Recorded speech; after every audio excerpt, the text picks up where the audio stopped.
Tonight on Frankly Speaking, we have a very special guest, a guest who's a cricketer par excellence, hung up his boots only to become a politician, and in politics, he's never allowed his opposition to get the last word in. Joining me tonight is Gautam Gambhir, Member of Parliament of the BJP from Delhi, high-profile seat, high-profile battle with the Aam Aadmi Party, and tonight, he's here to answer our questions and questions that people have always wanted to ask this very reclusive politician.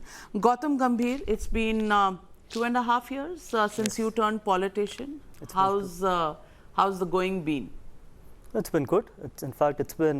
There has been days where it's been very, very satisfying. There has been days when it's been frustrating, but that happens in every profession. When you try and probably change someone's life, it actually makes you come back home very satisfied, but there are times when it is frustrating. Gautam Gambhir जी, लोग कहते हैं कि politics सबके बस की बात नहीं, और ख़ास करके जो लोग खेल की दुनिया से आते हैं, डिसिप्लिन, एक स्ट्रक्चर्ड एग्जिस्टेंस, पॉलिटिक्स में तो खुले आम एक दूसरे की क्लास लेनी ये नॉर्म है, और शायद स्ट्रक्चर्ड कुछ भी नहीं, और पॉलिटिक्स के खेल निराले होते हैं। नहीं, ऐसी कोई बात नहीं। मुझे लगता है कि पॉलिटिक्स हर इंसान के अंदर है, किस तरीके से आप उसको देखते हैं वो आपका टेक है। क्योंकि अगर आप पॉजिटिव तरीके से पॉलिटिक्स करना चाहते हैं, politics is just the extension of what you think about the nation, what you think about your own people and what you think about your own self. अगर आप इस देश को आगे लेके जाना चाहते हैं, प्रोग्रेसिव पॉलिटिक्स करना चाहते हैं, तो ऐसा नहीं है जब लोग कहते हैं पॉलिटिक्स बहुत मुश्किल है। पॉलिटिक्स मुश्किल नहीं है। आपकी नीयत अगर साफ़ हो, आपकी इंटेंशन अगर साफ़ हो, तो चीज़ें और रास्ता अपने आप बढ़ता चला जाता है, मिलता चला जाता है। आप एक यंग इंडिया के प्रतीक हैं। आपने कहा अगर नीयत साफ़ हो, साफ़ नीयत पॉलिटिक्स में चलती है क्या? क्योंकि आज हम 21वीं शताब्दी में 2021 में बात कर रहे हैं, आज भी पॉलिटिक्स के फॉर्मूला सीमित है। पॉलिटिक्स का फॉर्मूला है कास्ट कॉम्बिनेशन, पॉलिटिक्स का फॉर्मूला, और अब BJP party with the difference नहीं है, इधर से इंपोर्ट करो, उस पे बीजेपी का लेबल लगाओ और उसको खड़ा कर दो इलेक्शन में। आइडियोलॉजी बची है क्या पॉलिटिक्स में? देखिए, मेरे लिए पॉलिटिक्स लोगों को कुछ देने का एक जरिया है। और जहाँ तक आपने बात करी कि पॉलिटिक्स, बीजेपी और हमारे प्रधानमंत्री जी ने ये बहुत अच्छे तरीके से करके दिखाया कि पॉलिटिक्स का मतलब है डेवलपमेंट, देश को आगे लेके जाने की नीति, और उसी तरीके से और उन्हीं के जो मार्गदर्शन में हम देश को आगे लेके जाना चाहते हैं। डेवलपमेंट की कितनी बात हुई बंगाल के चुनाव में? जय श्री राम के नारे लगे थे, ममता बनर्जी पे बहुत से अटैक्स किए गए थे, पर्सनल अटैक्स। ये होती है पॉलिटिक्स ऑफ डेवलपमेंट। देखिए, अगर आप यही सवाल ममता बनर्जी जी से पूछिए तो पिछले 10 साल से वो सीएम है वहाँ पर, उन्होंने कितनी डेवलपमेंट करी है बंगाल में, ठीक है। और जब आप बात करते हैं कि बीजेपी ने अच्छा नहीं किया, एक टाइम पर आपके पास एक भी एमएलए नहीं था, आज आपके पास 72 एमएलए हैं। तो इनफैक्ट कांग्रेस और सीपीआईएम वहाँ पर ख़त्म हुई है, बीजेपी तो वहाँ पर इनफैक्ट रिवाइव हुई है। और जिस तरीके से हमने वहाँ पर प्रोग्रेस करी है, और हमारा हमेशा से ही पूरे कैंपेन में, मैंने भी वहाँ पर कैंपेन किया, एक ही चीज़ थी कि हमारे को सोनार बंगला बनाना है। और पर्सनल अटैक सिर्फ एक तरफ से नहीं हुए हैं, पर्सनल अटैक्स हमारी तरफ भी बहुत हुए हैं। अगर आप अभी भी देखें जिस तरीके से वहाँ पर वायलेंस चल रहा है, तो उसको भी आपको लेके जाना चाहिए। बहुत आसान है हमसे सवाल पूछना है, हमारे बारे में चीज़ें कहना, लेकिन दूसरी तरफ से भी जिस तरीके से चीज़ें उठाई गई, चीज़ें बोली गई, और जिस तरीके से हमारे वहाँ पर पार्टी वर्कर्स के साथ हुई हैं चीज़ें इलेक्शन के बाद, तो वो भी देखना बहुत ज़रूरी है। क्या भारत की जो नीति है कि टेरर के साथ समझौता नहीं होगा, उसमें तालिबान से बातचीत कहीं फिट होती है? देखिए, बातचीत करने का मतलब ये नहीं है कि आप उनको रिकॉग्नाइज करेंगे, और दूसरी चीज़ ये है कि हम बहुत सेल्फ सफिशिएंट, सेल्फ रिलायंट, हमारे में इतनी कैपेबिलिटी है कि हम अपने आप को डिफेंड कर सकें, और हम अपने आप को डिफेंड करेंगे till our last breath, till our last might. और अगर यही पाकिस्तान की स्ट्रैटेजी है, या फॉर एग्जांपल चाइना की स्ट्रैटेजी है, तो लेट इट बी। और जिस तरीके से हमारी ज़ीरो टॉलरेंस पॉलिसी है टेररिज्म के अगेंस्ट, तो वो आगे बरकरार रहेगी। और मुझे नहीं लगता कि कोई ज़रूरत है कि हमारे को तालिबान को रिकॉग्नाइज करने की। लेकिन बातचीत रहेगी, रिकग्निशन नहीं रहेगी, ये दोनों चीज़ें कैसे हो सकती हैं? क्योंकि terror and talks can not go hand in hand. अगर हम तालिबान के साथ टॉक्स करते रहें, तो फिर पाकिस्तान के साथ क्यों नहीं? ये पाकिस्तान के साथ हमने टॉक्स करके देख लिया कि हमारे को इतने सालों में क्या मिला।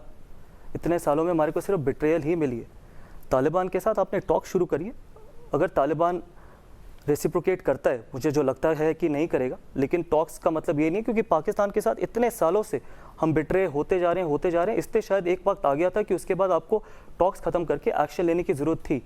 लेकिन तालिबान को, जैसे मैंने भी आपको बोला, टॉक्स डजंट मीन कि अगर आप उनको रिकॉग्नाइज करेंगे, अगर वहाँ से रेसिप्रोकेशन आती है फिर देखा जाएगा। पर इसकी कोई भी गुंजाइश है क्या? लोगों का कहना यह है कि क्या आप एक ट्रैप में with your I wide open आप वॉक कर सकते हैं, क्योंकि तालिबान, चाइना और पाकिस्तान का जो ट्रायंगल है ये बनता हुआ नजर आ रहा है। हमारे यहाँ घुसपैठिए पुश किए जा रहे हैं, इसमें तो कोई दो राय नहीं है, हमसे कुछ छुपा हुआ नहीं है। बावजूद इसके हम तालिबान से बातचीत करें, एक तरफ हम इतना कड़ा स्टैंड लें टेरर के ऊपर और दूसरी तरफ तालिबान से बातचीत, ये कहीं ना कहीं बीजेपी के लिए एक दुविधा का समय है क्या? देखिए, ट्रैप, मैं इसको ट्रैप नहीं कहूँगा, और मैं आपको पहले भी जो मैंने आपको सवाल का जवाब दिया था कि हम सेल्फ सफिशिएंट हैं कि हम अपने आप को प्रोटेक्ट कर सकें, और अगर वक्त ऐसा आएगा तो हम रिटालिएट भी कर सकें। इतने हमारे पास दम भी है और वो हमने करके दिखाया भी है। लेकिन अगर आप टॉक शुरू करते हैं तो इसका कोई ये मतलब नहीं है कि आपने कहीं ना कहीं कंसील कर दिया या सरेंडर कर दिया। और भारत वो देश नहीं है कि जो सरेंडर किसी के भी सामने करेगा, और ये हमारे प्रधानमंत्री जी ने सबके सामने, पूरे देश के सामने करके दिखाया भी है। गौतम गंभीर जी, एक सरकार डिप्लोमेसी में जो कहती है उसको आम आदमी के दिल की तार तक जुड़ना होता है। आज शायद डिप्लोमेटिकली सरकार की ये मजबूरी है कि वो कहे और वो हिंदुस्तानियों को, अल्पसंख्यकों को निकाले अफगानिस्तान से। लेकिन मैं प्रैक्टिकल इंडियन की तरह आपसे पूछ रही हूँ, शायद आप अपना बीजेपी का जो चश्मा है वो उतार कर आम आदमी के नज़रिए से देखें। हम कोई भी फ्यूचर एक्सपेक्ट कर सकते हैं तालिबान से, उनकी फितरत वही है, उनकी अलायंसेस पाकिस्तान और चाइना से वही हैं, उनके इंटरेस्ट हमारे इंटरेस्ट से हमेशा मुख्तलिफ रहेंगे, अलग रहेंगे। तो क्या हम ये जो इस वक्त कर रहे हैं ये हमारी मजबूरी है, या आप कह रहे हैं कि पाकिस्तान के सामने या तालिबान के सामने भारत सेल्फ सफिशिएंट है? सेल्फ सफिशिएंट है ये एक रेटोरिकल स्टेटमेंट है, बिल्कुल भी नहीं। लेकिन हम घिरे हुए हैं, ये सच्चाई है। बिल्कुल भी नहीं। अगर आप पुलवामा के बाद देखें तो किस तरीके से हमने रिटालिएट किया, वो सिर्फ हमारे प्रधानमंत्री जी के ही लीडरशिप में हो सकता था, और ऐसा नहीं है कि हमने करके दिखाया नहीं है। इनफैक्ट जैसे मैंने आपको बोला, आप पाकिस्तान और तालिबान को, जी हाँ, फंडामेंटलिस्ट हैं बिल्कुल, और दोनों की बहुत सिमिलैरिटीज़ हैं, लेकिन पाकिस्तान के साथ बात करने में जो हमारे को वहाँ से हमारे को रिजल्ट मिले हैं वो बहुत डिफरेंट रहे हैं। तो फिर से आप अगर एक ही चीज़ पूछेंगे, मैं जवाब मेरा यही रहेगा, बातचीत करना का मतलब ये नहीं है कि आप गवर्नमेंट को, उनकी गवर्नमेंट को रिकॉग्नाइज करेंगे। अगर वहाँ से रेसिप्रोकेशन आती है फिर कॉल ली जाएगी, टॉप लीडरशिप कॉल लेगी, और ऐसी भी बात नहीं है कि जी हम घिरे जा रहे हैं, ये हमारी कंपल्शन हो गई है उनसे बात करना, बिल्कुल भी नहीं। भारत इतना स्ट्रॉन्ग देश है और इतना स्ट्रॉन्ग देश आगे भी रहेगा कि हमारे को आत्मनिर्भर होने, हम आत्मनिर्भर हैं और आत्मनिर्भर रहेंगे। एक बार बीजेपी की सरकार थी सन 2000 में, अटल बिहारी वाजपेयी जी की सरकार थी। बीजेपी के सीनियर नेता मंत्री जसवंत सिंह जी IC-814 हाईजैक के समय यहाँ से मसूद अजहर को लेकर गए थे। हमने तब भी तालिबान से बात की थी, तब भी शायद हमारा स्टेटमेंट यही था कि हम ज़ीरो टॉलरेंस टूवर्ड्स टेरर रखते हैं। मैं पूछना चाहती हूँ, आज हम जानते हैं 2000 में 21 साल पहले क्या हुआ था और तालिबान ने हमारे साथ कैसा बिट्रेयल किया था। तो ये जो तालिबान के साथ हमारी इस वक्त की एंगेजमेंट है ये नई नहीं है, कहने का मतलब। अगर आप कह रहे हैं पाकिस्तान के साथ हम देख चुके हैं, हमें कोई रिजल्ट नहीं मिला, तालिबान के साथ भी हम देख चुके हैं। कितनी बार हमने पाकिस्तान के साथ बातचीत करके देखा है, कितनी बार? जैसे इतनी बार आपने बातचीत करने के बाद आपने एक निर्णय लिया, वो भी प्रधानमंत्री जी के नेतृत्व में ये निर्णय लिया कि बातचीत ख़त्म, अब जो भी होगा वो एक्शन से होगा, या फिर जो आप बात बोलते हो वो अगर आप उसको इम्प्लीमेंट करेंगे तभी हम बातचीत कर सकते हैं। और 21 साल पहले कोई चीज़ हुई है इसका मतलब ये नहीं है कि 21 साल बाद चीज़ें बदल नहीं सकती। आपने पाकिस्तान को इतने सारे चांसेस दिए, इतनी बार बातचीत करी, सिर्फ इसी सरकार ने नहीं, पिछली सरकारों ने भी उनसे बातचीत करी, लेकिन उसका अल्टीमेटली रिजल्ट कुछ भी नहीं निकला। और ये जो सारा आज क्रॉस बॉर्डर टेररिज्म हो रहा है ये पाकिस्तान की ही देन है। अब ये बढ़ेगा नहीं, अब ये बढ़ेगा नहीं। हम अपने आप को कितना स्ट्रांग बना सकते हैं, इसी से ही रुकेगा। हम दूसरे को किस तरीके से कंट्रोल कर सकते हैं वो हमारे हाथ में नहीं है। हम अपने तो आप को, स्ट्रांग थे फिर भी गलवान हुआ ना। लेकिन उसका रिएक्शन जिस तरीके से हमने चाइना के साथ, शायद इससे पहले वाली सरकारों ने उस तरीके से रिएक्शन नहीं दिए थे। लेकिन हमने अपने जवान खोए, हमने प्राइस पे किया है। सवाल ये है कि हम प्राइस पे करने के बाद रिटेलिएट करेंगे या हम उससे पहले अपनी नीति डिसाइड करेंगे। देखिए, उस नीति भी ज़रूरी है और साथ में अपने आप को स्ट्रांग करना भी बहुत ज़रूरी है, क्योंकि अल्टीमेटली जो आप अपने आप को, अपने देश को कंट्रोल कर सकते हैं, आप बाकियों को कंट्रोल नहीं कर सकते। तो इसलिए दोनों चीज़ें हैंड इन हैंड चलती हैं।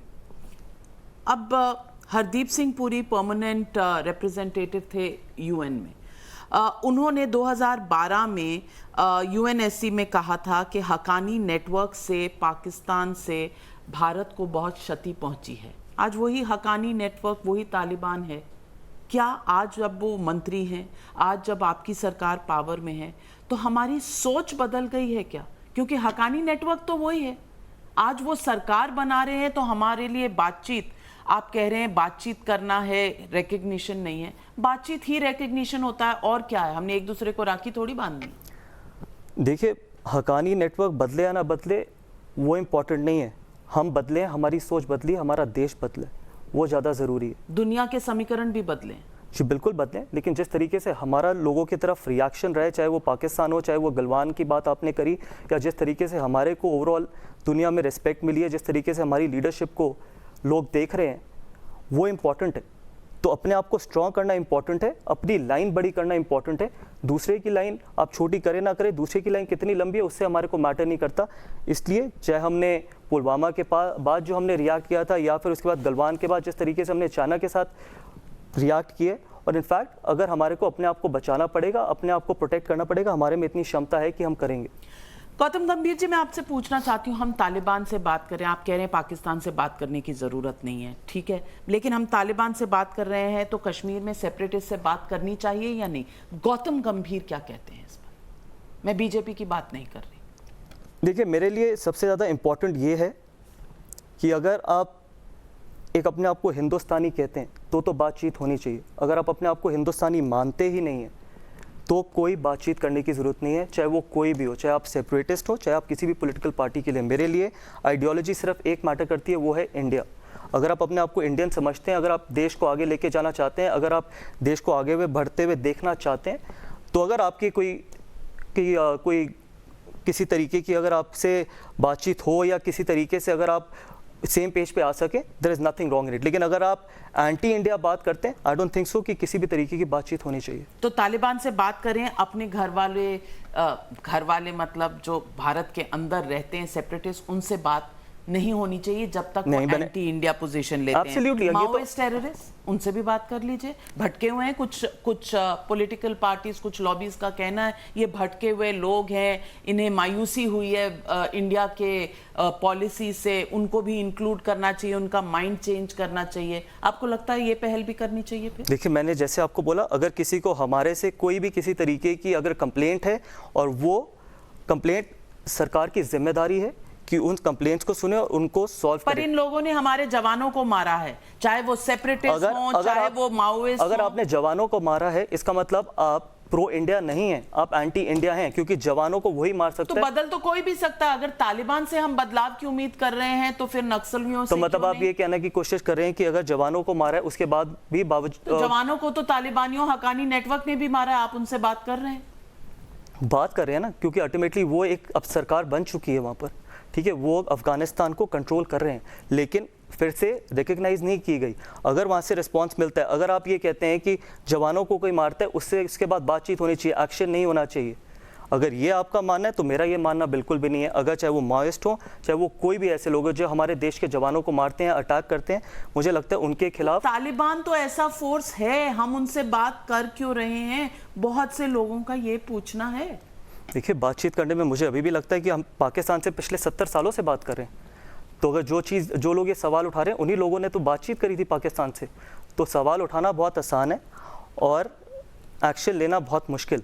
तो जो लोग हर चीज़ पे सवाल उठाते हैं, ये वही लोग हैं जिन्होंने इतनी चीज़ें देश को ना स्ट्रॉन्ग किया और पिछले 70 साल से सिर्फ बिट्रे ही होते चले जा रहे हैं। हमने पाकिस्तान को बहुत चांसेस दिए हैं, तो इसलिए बार बार पाकिस्तान की तरफ जाना या फिर अफ़गानिस्तान की तरफ आना, मुझे नहीं लगता कि वो ज़्यादा मैटर करता है। अपने आप को कितना हम स्ट्रॉन्ग रख सकते हैं वो बहुत ज़्यादा मैटर करेगा। इस देश में ऐसे कई लोग हैं जिन्होंने तालिबान को वेलकम किया है और कहा है उनकी जो लड़ाई थी यूएस फोर्सेस के साथ वो एक आज़ादी की लड़ाई थी, आज शायद उनकी आज़ादी की लड़ाई सफल हो रही है। क्या आप उनसे इत्तेफाक? शॉकिंग स्टेटमेंट है ये।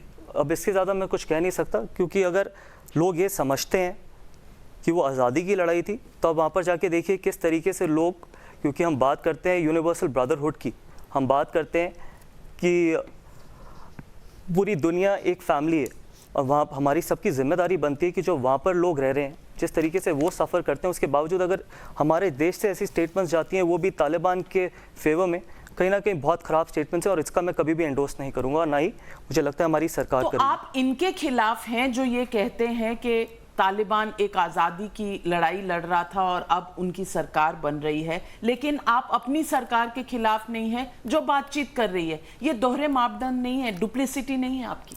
देखिए, इसमें डुप्लिसिटी कैसे है? आप मुझे बात करिए। अगर आप बात कर रहे हैं, बात करने का मतलब ये तो नहीं है कि आपने उनके साथ कोई बिजनेस शुरू कर दिया या आपने उनके साथ कोई ऐसा ट्रेड शुरू किया है या फिर आपने उनको रिकग्नाइज किया। अगर हम अपने यहाँ से, हमारे यहाँ पर जो लोग तालिबान के बारे में जब बात करते हैं और ये कहते हैं कि तालिबान ठीक है या तालिबान ने आज़ादी की लड़ाई लड़ी है, तो वो मुझे नहीं लगता कि कोई भी देशवासी उसको एंडोर्स करेगा, क्योंकि जिस तरीके की अट्रॉसिटीज़ या जिस तरीके से हम रोज़ विजुअल्स देखते हैं अफ़गानिस्तान में, तो सिर्फ भारत को ही नहीं पूरी दुनिया को साथ मिलकर उन लोगों को बचाना चाहिए, उन लोगों की प्रोटेक्शन करनी चाहिए।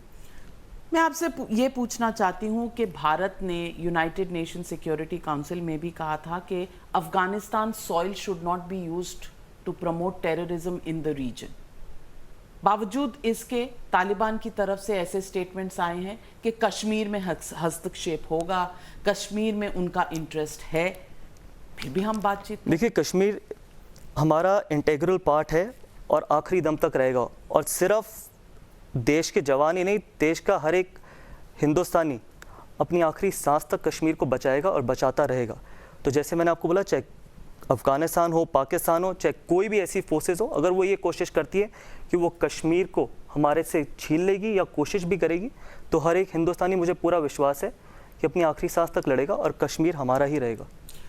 आपके पुराने क्रिकेटिंग कॉलीग रहे हैं शाहिद अफरीदी, और उनका भी बयान आया है, he says it's a good Taliban and they are going to give a good government। देखिए, ये अच्छा आपने सवाल पूछा, क्योंकि इससे पहले तो आप मुझे सिर्फ कोशिश कर रहे थे कि आप मुझे घेरें। हम शाहिद अफरीदी को इतनी इंपॉर्टेंस देते क्यों इस देश में? ऐसे तो वो इतने बड़े व्यक्ति तो है नहीं, ना वो इतने बड़े डिप्लोमेट हैं। हम लोग इतनी इंपॉर्टेंस देते हैं, शायद टीआरपी के लिए देते होंगे, इसलिए। बाकी टीआरपी आजकल बंद है, हम जो भी है, मुझे नहीं पता कि इतनी इंपॉर्टेंस शाहिद अफरीदी जैसे इंसान को देने की क्या ज़रूरत है, जस्ट बिकॉज कि वो एंटी कश्मीर स्टेटमेंट्स देते हैं, एंटी इंडिया स्टेटमेंट्स देते हैं, या वो तालिबान के समर्थन करते हैं, इसलिए हम उनको इतने ज़्यादा इंपॉर्टेंट। क्रिकेटिंग फैमिली से आते हैं, इसीलिए मैंने सवाल नहीं, मेरी क्रिकेटिंग फैमिली वो है जो अपने देश के बारे में, अपने देश के बारे में सोचती है। और शाहिद अफरीदी का तालिबान से क्या लेना देना है? अपने देश को संभाल के रखिए ना। आपने मुझे यहाँ पर बुलाया, मैंने तो पाकिस्तान की बात नहीं करी, मैंने तो तालिबान की बात नहीं करी, मैं तो सिर्फ यही कह रहा हूँ ना कि मेरा देश कितना स्ट्रांग होता है वो मुझे सोचने की ज़रूरत है, उसके बारे में मुझे काम करने की ज़रूरत है। आप अपने देश को देखिए, बाकी चीज़ें जो हो रही है वो होती चली जाएंगी, और हम ही उनको इतना बड़ा बनाते हैं, हम ही उनकी स्टेटमेंट्स को इतना बड़ा बनाते हैं। मुझे लगता नहीं है कि ना वो उस लेवल के व्यक्ति हैं, ना उनकी स्टेटमेंट्स इतनी मैटर करती हैं। चलिए, आप कह रहे हैं कि पाकिस्तान तालिबान की बात नहीं करनी चाहिए, अपने घर की बात, अपने देश को मजबूत बनाने की बात करनी चाहिए, और थोड़ी बहुत दिल्ली की भी बात करनी चाहिए। तो बिल्कुल दिल्ली आ जाते हैं, क्योंकि दिल्ली आपकी कॉन्स्टिट्यूएंसी भी है, दिल्ली आपका शहर भी है, आप लड़ते भी हैं, दिल्ली मेरी जन्मभूमि भी है। दिल्ली आपकी जन्मभूमि भी है। जन्मभूमि तो बहुत लोगों की है, पर सब यहाँ के सांसद नहीं है। लेकिन सवाल आपसे ये पूछती हूँ कि हाल ही के दिनों में हमने बहुत बारिश के दिन देखे हैं और वाटर लॉगिंग देखी है।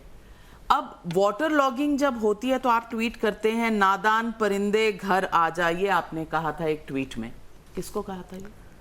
देखिए, मुझसे ज़्यादा इन्फॉर्मेशन तो आपको है और आपको पता भी होगी, क्योंकि आप इतना बड़ा चैनल चलाती हैं। जब पूरी दिल्ली 3 दिन पहले डूब रही थी, तो आपने, मुझे याद है कि मैंने जब एक पोल्यूशन पे मीटिंग मिस करी थी और मैं कमेंट्री कर रहा था, तो आपने पूरा दिन जलेबियों वाली? नहीं, पूरा दिन आपने शो चलाया कि do we need this kind of MPs, तो आप एक बार ये भी चेक करवा लीजिए कि दिल्ली के मुख्यमंत्री कहाँ पर हैं अभी, जो पूरी दिल्ली डूब रही थी। बता कर गए, विपासना पे गए। अच्छा, विपासना ज़्यादा ज़रूरी है, दिल्ली डूबती चली जाए, कोई बात नहीं, जो डूब रही है तो डूबती चली जाएगी। 6 साल से दिल्ली को, अब बारिश चिट्ठी दे के थोड़ी आती। वही बात है ना, क्योंकि दिल्ली को आप डुबा सकते हैं, डूबने से बचा नहीं सकते, क्योंकि जब भी ऐसा काम आता है तो आप दिल्ली में रहते ही नहीं है। ठीक है, आपने मुझसे बहुत सवाल पूछे थे कि मैं कमेंट्री करता हूँ। मैं कमेंट्री इसलिए करता हूँ क्योंकि मैं 3000 लोगों को रोज़ 1 रुपये में खाना खिला सकूँ। कमेंट्री इसलिए करता हूँ कि मैं 40 से 50 हज़ार किटें पहली कोविड वेव में बांट सकूँ। मैं कमेंट्री इसलिए करता हूँ कि मैं गाज़ीपुर लैंडफिल जो 40 फीट नीचे आया है वहाँ पर मशीनें हम इंस्टॉल करवा सके। कमेंट्री इसलिए करता हूँ कि मैं अल्टीमेटली जो हमारे जवानों के बच्चे हैं, 150 बच्चों को मैं पढ़ाई करा सकूँ, सेक्स वर्कर्स के बच्चों को पढ़ाई करा सकूं। 20,000 वैक्सीनेशन जो हमने लगाई और एक वैक्सीनेशन 750 रुपये की पड़ी, उसके लिए कमेंट्री करता हूं, क्योंकि जो पैसे मुझे वहाँ से मिलते हैं मैं इन्हीं चीज़ों में लगाता हूँ। दूसरे के पैसे से अपनी राजनीति चमकाना बहुत आसान है। दिल्ली में एक भी ऐसा कोना नहीं है जहाँ पर आप एडवर्टीजमेंट नहीं देखेंगे। आप ये सवाल एक बारी उनसे भी पूछिए, पिछले 6 साल में जो 100 स्कूल, 100 कॉलेज, 100 हॉस्पिटल और 100 जन रसोई का जो वायदा किया था दिल्ली को लंदन पेरिस बनाने का, वो हमारा वायदा नहीं था, वो उनका वायदा था। Reasons all of us know कि आप उनसे सवाल क्यों नहीं पूछते, हमसे ही सवाल पूछते चले जाते हैं। सवाल उनसे भी पूछे जाते हैं, ये आपको किसने कह दिया कि जवाब तो उन्होंने 6 साल में, मैंने तो कभी नहीं सुना कि उन्होंने 6 साल में लेकिन जनता ने, दिल्ली की जनता ने 1 बार नहीं, 2 बार नहीं, 3 बार उन्हें मुख्यमंत्री बनाया है। क्यों आप लोगों को कन्विंस नहीं कर पाते?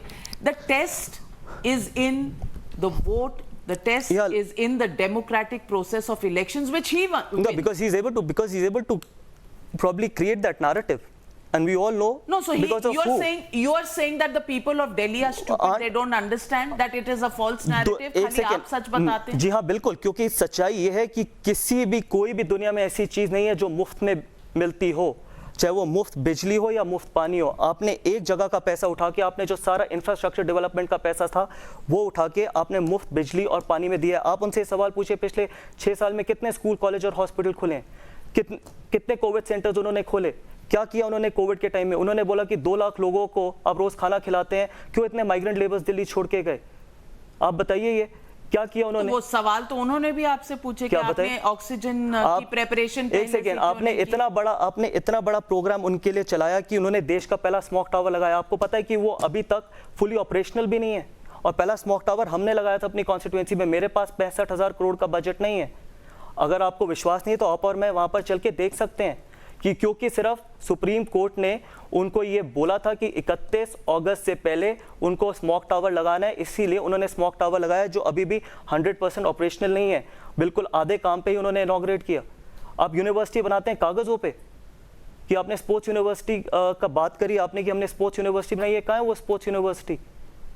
तो ये सवाल दिल्ली आप पूछे ना पूछे, दिल्ली की जनता जरूर पूछेगी, क्योंकि हाँ, मुफ्त बिजली और पानी बिल्कुल एक बार आप इलेक्शन जीत सकते हैं, लेकिन अल्टीमेटली मैंने अपने पूरे 39 इयर्स में दिल्ली को ना कभी इतना टायर्ड देखा, ना कभी इतना एग्जॉस्टेड देखा है, क्योंकि सारा इंफ्रास्ट्रक्चर का पैसा उठा के आपने फ्री बिजली और फ्री पानी में बांटा। मैं मानती हूं कि जो भी पॉलिटिकल पार्टी प्रॉमिस करती है, the test of the pudding is in the eating, और वाटर लॉगिंग हुई। लेकिन आपने दोष डाला आम आदमी पार्टी पे। आम आदमी पार्टी कहती है कि सिविक बॉडीज बीजेपी के अंडर हैं। एमसीडी में आज भी अगर कोई भी दिल्ली का इंसान जाएगा, नागरिक जाएगा, तो एमसीडी के धक्के जो हैं आज भी वही हैं जो कई साल पहले हुआ करते थे। तो आपने भी क्या बदला?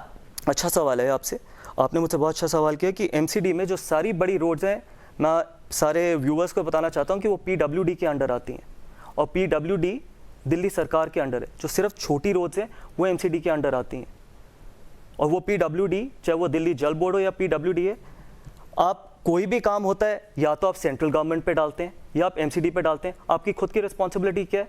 सीएम साहब से मैंने एक सवाल पूछा था जब हम जूम कॉल कर रहे थे सारे एमपीज के साथ। मैंने कहा आप इतने एडवर्टाइजमेंट देते हैं सारे कोविड के टाइम पे, मुझे लगता है पूरे देश में एक ही ऐसा मुख्यमंत्री था जिनके टेलीविजन पे भी ऐड चल रहे थे, आज भी शायद फ्रंट पेज पे कहीं ना कहीं ऐड होगा, मैंने न्यूज़पेपर पढ़ा नहीं। तो आप एक ऐसा भी एडवर्टाइजमेंट देते जहां पर आप अपनी रिस्पॉन्सिबिलिटीज़ बता दीजिए, कम से कम दिल्ली की जनता को ये तो क्लैरिफाई हो जाएगा कि ये आपकी जिम्मेदारी है, ये बीजेपी की जिम्मेदारी है। कम से कम उनको हर जगह धक्के नहीं खाने पड़ेंगे। एक आज तक ऐसा ऐड नहीं आया, सीएम विदाउट अ पोर्टफोलियो। आप उनको, एक second Navika ji, CM without a portfolio, आज उन्होंने अपने 6 साल में एक भी अपने पास पोर्टफोलियो नहीं रखा, because he doesn't want to take up any responsibility. आज अगर हमारा कोई, You think as a CM he is not responsible for the performance of the other ministers? can I answer one question? अगर 7 MPs में से जब पूरी दिल्ली डूबी थी 3 दिन पहले, अगर एक भी MP विपासना के लिए जाता, तो क्या आप अपने टेलीविजन पे पूरे दिन वो शो चलाते ना चलाते? क्या आप उनको क्रिटिसाइज करते? आपने एक लाइन चलाई, आज पूरी दिल्ली को पता ही है वो पिछले 3 या 4 दिन से कहां पर है, जब पूरी दिल्ली इस तरीके से भुगत रही थी। ठीक है, आपको जब कोविड की वेव आती है तो आप आइसोलेट हो जाते हैं। ठीक है, जब दिल्ली डूब रही होती है तो आप विपासना के लिए चले जाते हैं, जब कुछ और होता है तो आप किसी और स्टेट में होते हैं। ये रिस्पॉन्सिबिलिटी है आपकी, ये दिल्ली का CM इसलिए आपको चुना गया था। तो, और आप एक सेकेंड, आप एजुकेशन, तो आप कमेंट्री पे जा सकते हैं, वो कोविड होने पर भी अपने आप को आइसोलेट नहीं कर सकते। मैं कमेंट्री पे जा सकता हूं, क्योंकि मैंने आपको बताया मैं कमेंट्री क्यों करता हूं। मैं अपने बच्चों को अपनी मेहनत की कमाई से पालना चाहता हूं, और जो मैं कमेंट्री करता हूं उसका पैसा मैंने आपको बता दिया कहां पर लगता है। ठीक है, मैं छुट्टी मनाने नहीं जाता। पिछले 2.5 साल में मैं सिर्फ 2 छुट्टी बनाई है, और इसलिए छुट्टी बनाई है कि मेरे 2 छोटे बच्चे हैं, उनकी वजह से छुट्टी बनाई है, वो भी सिर्फ 3-3 दिन की छुट्टी बनाई है। मैं विपासना के लिए नहीं जाता, शायद मुझे भी जरूरत होगी, मेरे बाकी सांसदों को भी जरूरत होगी मेरे पार्टी के लिए, लेकिन हम ऐसे छुट्टी मनाने नहीं जाते। लेकिन आपने तो उस तरीके से शो नहीं चलाया। ठीक है, आपने ये चलाया कि आपकी लड़ाई केजरीवाल जी से है कि आपकी लड़ाई हमसे है? नहीं, मेरी लड़ाई केजरीवाल जी से, लेकिन जो केजरीवाल जी का नैरेटिव है वो आप ही लोग प्रमोट करते हैं, इसलिए आप कहते हैं कि केजरीवाल जी के अगेंस्ट कोई अच्छा, अल्टरनेट काम नहीं है। दिल्ली में होगा तो आपका भी प्रमोशन होगा। मुझे बताइए ना, एमसीडी की इंप्रूवमेंट जिस दिन होगी, आप मुझे अपने हमारा एक शो है KYC, नो योर कॉन्स्टिट्यूएंसी, हम आपके साथ करने को तैयार हैं। आप दिखाइए आपने कितना काम किया है। बिल्कुल आइए, बिल्कुल आइए, बिल्कुल हमारा कल आइए, ये 10 तारीख को आइए, 10 तारीख को आइए, और मैं आपको दिखाऊंगा किस तरीके से, अगर नियत साफ हो तो, जिस तरीके से हमने यमुना स्पोर्ट्स कॉम्प्लेक्स को अपग्रेड किया है, वर्ल्ड क्लास फैसिलिटी बनाई है वहां पर। 10 तारीख को ही हम इनॉग्रेट एमसीडी पर आपने कोई जवाब नहीं दिया। एमसीडी की परफॉर्मेंस ऐसी क्यों है जैसी है? और एमसीडी के बारे में छोटी रोड बड़ी रोड का कंफ्यूजन मत क्रिएट करिए, क्योंकि ये सच्चाई है। एमसीडी का जो इंटरफेस है वो हर नागरिक के साथ है। रोड की बात छोड़ दें तो बाकी बातें ले लें। बताइए कितनी, आप बताइए, मैं इसका कूड़ा नहीं उठता है। नहीं, ऐसी कोई बात नहीं है, ये बिल्कुल झूठ है, क्योंकि आप मेरी कॉन्स्टिट्यूंसी में आके देखिए कि किस तरीके से, अगर कितनी बेहतर हुई है परफॉर्मेंस। अगर आप एमसीडी की बात कर रहे हैं तो फिर आप केजरीवाल जी की भी बात कर लीजिए। एजुकेशन मॉडल पे जिस पे लड़ाई लड़ी, एक सेकंड, एजुकेशन मॉडल पे जो लड़ाई लड़ते हैं, क्या आप अपने बच्चे को या मैं अपने बच्चे को प्राइवेट स्कूल से गवर्नमेंट स्कूल में डाल सकता हूं? आप डाल सकते हैं। अगर आज आपको ऑप्शन दी जाए कि मेरे को प्राइवेट स्कूल में डालना है और गवर्नमेंट स्कूल में डालना है, क्या आप डालेंगे? मैं तो नहीं डालूंगा, आप डाल पाएंगे? तो किस एजुकेशन मॉडल की बात करते हैं?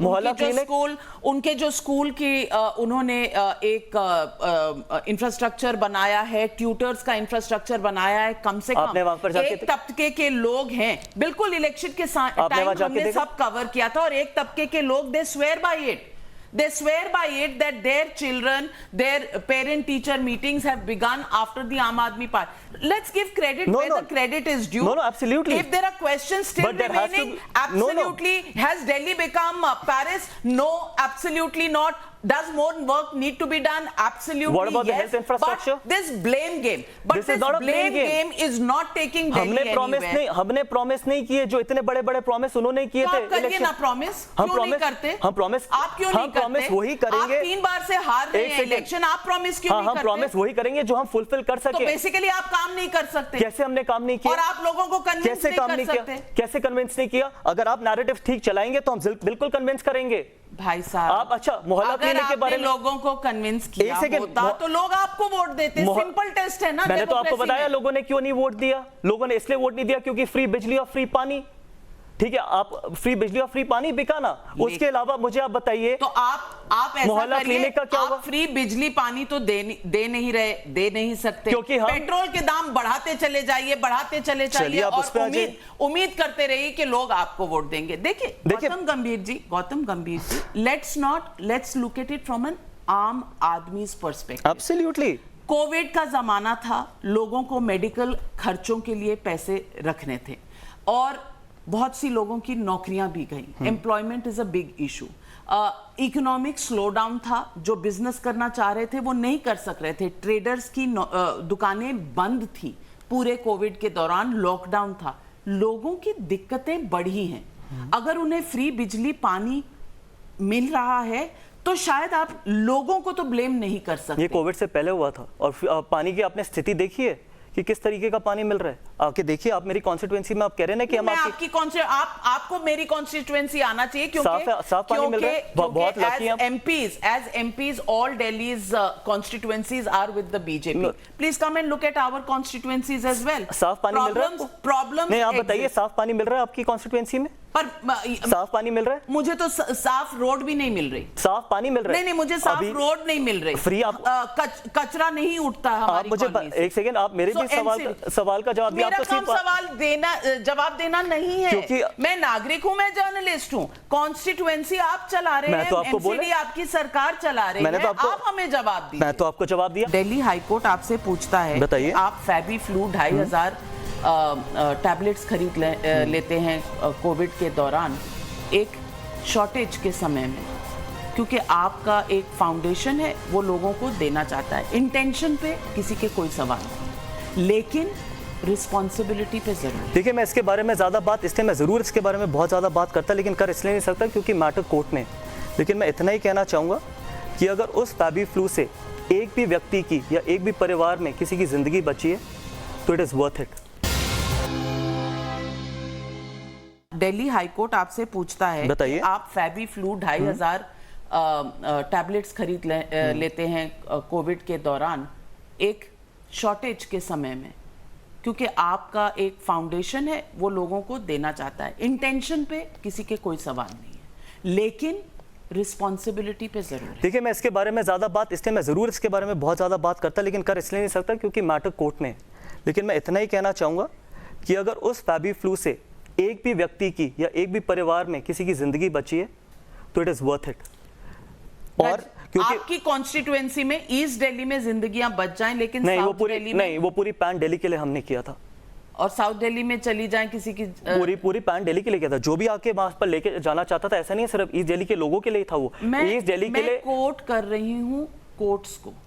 मैं आपको वही कह रहा हूं, सुप्रीम कोर्ट को भी अप्रोच किया था हाई कोर्ट के बाद, और सुप्रीम कोर्ट ने भी रिजेक्ट किया था। जो सुप्रीम कोर्ट ने कहा था आप हाई कोर्ट में जाइए, और हाई कोर्ट में ही मैटर है। इसलिए मैं बहुत ज़्यादा इसके बारे में बात नहीं कर सकता। जैसे आपने बोला सिर्फ ईस्ट दिल्ली के लोगों की जान बचनी चाहिए, नहीं, दिल्ली में जिसकी भी जान बच सकती है उसकी जान बचनी चाहिए, क्योंकि जो वो फैबीफ्लू था वो हमने पूरी पैन दिल्ली में डिस्ट्रीब्यूट किया था और मुफ्त में डिस्ट्रीब्यूट किया था। इससे ज़्यादा मैं उस बारे में बात नहीं कर सकता। जो भी मैटर होगा कोर्ट का, जो भी डिसीजन आएगा कोर्ट का, I will accept that. But today do you think in hindsight that was the right step to take? Absolutely. You still think absolutely that, despite the observations absolutely of the court? Absolutely. Despite the fact that आपके चुने हुए 2500 लोग वो ना, मेरे चुने हुए नहीं थे, वो दिल्ली के 2500 लोग थे। मेरे सिर्फ वो ईस्ट दिल्ली के लिए नहीं हुआ था, हमने पूरी दिल्ली के लिए खोला था, under the supervision, under the medical camp. आप दिल्ली के सारे अमीरों को ले जाइए किसी अस्पताल में, उनको ऑक्सीजन प्रोवाइड कर दीजिए। Is that equitable distribution? क्योंकि वो भी तो दिल्ली के लोग हैं, उन्हें भी ऑक्सीजन मिलना चाहिए, but is that equitable? I didn't understand that question, honestly. I said that if during oxygen availability crisis आप दिल्ली के 2500 अमीर लोगों को ऑक्सीजन प्रोवाइड, हमने अमीर लोगों को फैबीफ्लू नहीं बांटी थी, उन लोगों को बांटी थी जो अफोर्ड नहीं कर सकते थे, और मुफ्त में बांटी थी। सिर्फ 2500 लोग तो नहीं थे उन 2500, क्योंकि हम उतने ही अफोर्ड कर सकते थे ना, क्योंकि मैं सरकार तो नहीं हूं, मैं दिल्ली सरकार नहीं हूं। आप बात नहीं समझ रहे, आप बात ये नहीं समझ रहे कि एज अ वीआईपी आपको प्रोक्योरमेंट करने में आसानी रही। जो गरीब आदमी था लेकिन 2500 में नहीं था, वो कहां से लाता? उसी गरीब आदमी के लिए ये फैबीफ्लू बांटी गई थी, और उसी गरीब, और ऐसा भी नहीं है सिर्फ 2500 गरीब लोग नहीं है दिल्ली में, क्योंकि हम सिर्फ 2500। तो उनका क्या जिनके माई बाप आप नहीं थे, वो आके वहां से ले सकते थे। और 2500 स्ट्रिप्स ऐसी नहीं थी कि हमने एक दिन में प्रिक्योर करी हो, हर दिन किसी दिन 100 करी, किसी दिन 200 करी, और ये सारा डेटा हमारे पास है। और ये नहीं है कि हमने सिर्फ अपने पास रखी हुई थी। किसी जिस दिन 100 स्ट्रिप हमने प्रिक्योर करी, उसी दिन 100 टैबलेट्स बांटी, उसके अगले दिन हमने 200 करी तो 200 टैबलेट्स बांटी, और उन्हीं लोगों के लिए जो अफोर्ड नहीं कर सकते थे, उन्हीं लोगों के लिए ये डिस्ट्रीब्यूट की थी, उन्हीं लोगों के लिए प्रिक्योर करी गई थी चीज़। गौतम गंभीर जी, आई डोंट नो आप क्या सोचते हैं, पर मैं ये सोचती हूँ कि आप 2.5 साल में बहुत अच्छे पॉलिटिशियन। ना, बिल्कुल भी नहीं। मैं बहुत अच्छा इंसान बनाऊं, और एक ऐसा इंसान बनाऊं जिसने मुझे रियलिटी के साथ, बहुत रियलिटी से क्लोज लेके आया। मैं पॉलिटिशियन ना मैं बनना चाहता हूँ, ना मैं पॉलिटिशियन हूँ। एक इंसान बनना चाहता हूँ जो इंसान की मदद करना चाहता है, और जब तक मैं रहूँगा वही करूँगा, चाहे वो फाउंडेशन के थ्रू हो, चाहे वो मेरी पार्टी के थ्रू हो। और ये मेरी पार्टी ने मुझे सिखाया भी है, और ये हमारे प्रधानमंत्री जी की सोच भी है। आप हर चीज में जहां अकाउंटेबिलिटी आपकी है, आप उंगली दिखा देते हैं आम आदमी पार्टी को। मैं पहला ऐसा व्यक्ति होऊंगा कि जहां पर मेरी अकाउंटेबिलिटी या मेरी पार्टी की अकाउंटेबिलिटी होगी। मैं आप ही के शो पे यहाँ पर सब व्यूवर्स को ये कहूँगा कि मैं पहला ऐसा व्यक्ति होऊंगा जो सबसे पहले हाथ खड़ा करके बोलेगा कि हमारी अकाउंटेबिलिटी है और हम एक्सेप्ट करते हैं हमारी मिस्टेक। लेकिन आप ऐसे व्यक्ति से लड़ रहे हैं जिसकी ना कोई अकाउंटेबिलिटी है, ना जिसकी कोई सरकार में है। अकाउंटेबिलिटी हर सरकार मोहल्ला 5 क्लिनिक सालों में आती है। मोहल्ला क्लिनिक के बारे में भी थोड़ा बात करिए नाविका अगर जी। नहीं चल रहे होंगे तो लोग 5 साल कोई खत्म बात नहीं, होते मैं ही वही कह रहा हूँ निकाल ना, देंगे। कोई बात नहीं, 4 साल बचे हैं ना। ऐसा तो नहीं है कि 4 साल बाद लोग सवाल जरूर पूछेंगे। और जहां तक कि मेरा सवाल है, गौतम गंभीर जी, आप मुद्दा ये देखिए कि जब भी केजरीवाल जी आए हैं, लोगों के वोट से आए हैं, डेमोक्रेटिक प्रोसेस से आए हैं, उसी ईवीएम से आए हैं जिस ईवीएम से आपकी सरकारें कई स्टेट्स में आती हैं, ठीक है, और मेजॉरिटी से आए हैं। 67 एक बार आए, 62 दिस टाइम 62 हैं, उससे पहले 67 थे। कंसिस्टेंट परफॉर्मेंस रहा है उनका। आप समझते हैं जनता बेवकूफ है जो बार बार? ना, बिल्कुल भी नहीं, जनता बेवकूफ नहीं है। जैसे मैंने आपको बोला कि जी पिछली बार हाँ उन्होंने फ्री बिजली, फ्री पानी दी, बहुत बढ़िया वोट बैंक पॉलिटिक्स भी करी कि जिस तरीके से महिलाओं को फ्री बस राइड दी, हम बिल्कुल समर्थन करते। अगर ये जो बस राइड महिलाओं को दी गई थी वो अगर बच्चों को दी जाती, अगर बच्चों ने जाना कहा था कोविड में, तो बच्चे नहीं, जब दिल्ली का इलेक्शन था तब कोविड नहीं था उस टाइम पे, ठीक है। दिल्ली के इलेक्शन में जब महिलाओं को फ्री बस राइड दी गई, शायद अगर बच्चों को दी जाती, से क्या प्रॉब्लम? बिल्कुल भी नहीं। आप तो महिलाओं को मिल रहा है। आप मुझे ये बताइए, आप फ्री बस राइड लेना चाहेंगे अगर आपके बच्चों को स्कूल पहुंचाया जाए, वो बेटर होता? क्योंकि वो वोट उनका वो वोट बैंक पॉलिटिक्स नहीं थी। सहयोग जहां भी हो सके।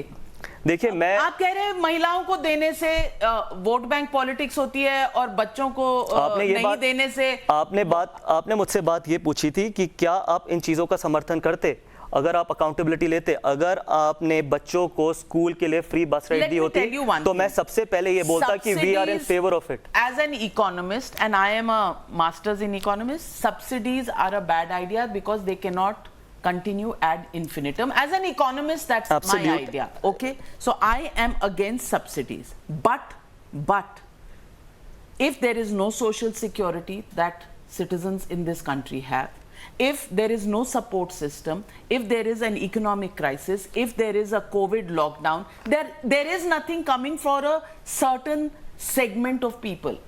आप बिल्कुल नीचे की तबके की बात करते हैं। एक मिडिल क्लास कभी बीजेपी की एक ऑडियंस होती थी, आजकल आपको उनकी जरूरत नहीं है। आप भी वोट बैंक पॉलिटिक्स करते हैं क्योंकि आपको वो गरीब लोक कल्याण योजना आपकी चलती है, लेकिन मिडिल क्लास की कोई योजना आपकी नहीं चलती। आप उससे जीएसटी भी बढ़ाते जाते हैं, आप उसके लिए पेट्रोल के दाम भी बढ़ाते जाते हैं, आप स्कूल की फीसें भी बढ़ाते जाते हैं।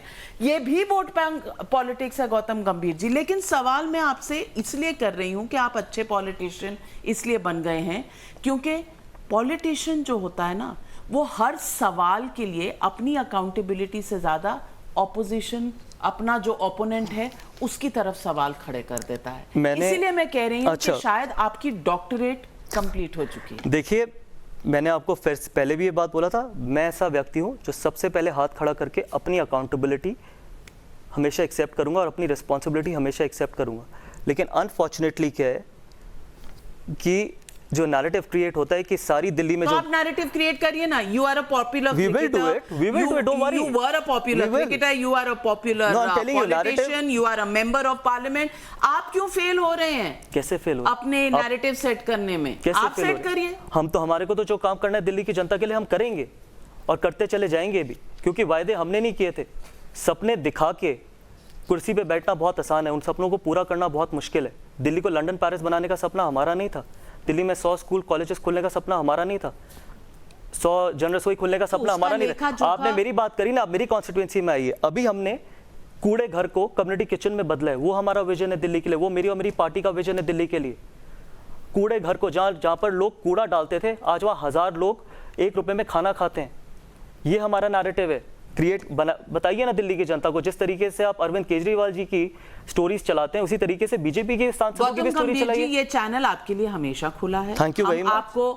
हम आपको जरूर हमेशा इनवाइट करते हैं। समय ढूंढना आपके ऊपर है, आपके सांसदों, आपके मंत्रियों के ऊपर है। हम सबको इनविटेशन देते हैं, बल्कि हमें तो ये कहा जाता है कि हम बीजेपी की इतनी साइड लेते हैं कि ऑपोजिशन हमसे बात नहीं करना चाहता। आज भी कांग्रेस हमारे प्लेटफॉर्म पे नहीं आता है। आपको हमसे तकलीफ है, उनको भी हमसे तकलीफ है। सवाल पूछना अगर लोगों के लिए तकलीफ खड़ा करता है तो हम ये तकलीफ ताउम्र देते रहेंगे लोगों को। हमें इसमें मजा आता है और ये हमारी रिस्पॉन्सिबिलिटी है कि हम सवाल पूछते रहें। लेकिन जाते जाते आपसे एक सवाल पूछूंगी। सवाल ये है कि पॉलिटिक्स में बहुत कुछ कहा जाता है एक दूसरे को। कभी कभी आपसे ये जानना चाहती हूँ, क्योंकि you are fresh into politics, 2 years is still fresh. Election के दौरान आप पर एलिगेशंस लगाए गए थे that you were rather crude with Atishi. नहीं, मेरे ऊपर तो आज भी एलिगेशंस लगाए जाते हैं कि मैं कमेंट्री करता हूँ, वो भी प्रॉब्लम है। गाजीपुर लैंडफिल में 7 बार जा चुका हूँ, जो मुख्यमंत्री 6 साल में एक बार भी नहीं गए, तो वहाँ भी ये बोला जाता है कि जी वो 40-50 फीट नीचे नहीं आया, मैं झूठ बोल रहा हूँ। वो एक ऐसी चीज़ है, वो सबकी नज़रों के सामने है और वो कोई चीज़ ऐसी छुपी नहीं है। तो आज भी मेरे को बहुत चीज़ें बोली जाती है कि मैं पार्ट टाइम पॉलिटिशियन हूँ, मैं पार्ट टाइम एमपी हूँ। अब पार्ट टाइम एमपी हूँ इसलिए अपनी कॉन्स्टिट्यूंसी में आप आके देखिए क्या क्या हमने डेवलपमेंट करी है, किस तरीके से हमने काम किए। तो एलिगेशन से ना मुझे फ़र्क पड़ता है ना मेरी पार्टी को फ़र्क पड़ता है। हमारा जो काम है वो दिल्ली की जनता की सेवा करना है और आगे हम करते चले जाएंगे। तो आपने हमारे साथ 2 वादे किए हैं। एक वादा कि 10 तारीख को आपकी कॉन्स्टिट्यूएंसी में KYC होगा। एब्सोल्युटली, बिल्कुल। और may be a few months down the line, frankly speaking पर आप फिर आए अगली बार बारिश के बाद, और आप प्रॉमिस करके जाइए कि वो फ्रैंकली स्पीकिंग में हम लोगों के सवाल भी लेंगे 100 और आप कनेक्ट करेंगे दिल्ली के रेजिडेंट से live on phones from this studio. 100%। In fact I would love to do that कि दिल्ली की जनता क्या हमारे बारे में सोचती है, क्या एक्चुअल ट्रुथ है, वो मैं बिल्कुल यहाँ पर बैठ के बताऊंगा। रादर देन आपके क्वेश्चंस अगर पूरे मैं 40 मिनट या 50 मिनट दिल्ली की जनता के सवालों के जवाब दूंगा, that be much more better. Well, viewers, that's a promise. First, the constituency roundup coming for you, and secondly, Mr. Gautam Gambhir has decided that he will come back to these studios to take your questions. आप ही के सवाल, गौतम गंभीर के जवाब आप खुद पूछेंगे, because we are here only as the सूत्रधार। हम सूत्रधार हैं। सवाल आपके, जवाब पॉलिटिशियंस के। यही है टाइम्स नाउ की पहचान। Thank you very much, Gautam Pleasure's Gambhir. mine. Thank you for speaking with me, and we are looking forward to future conversations on Frankly Speaking.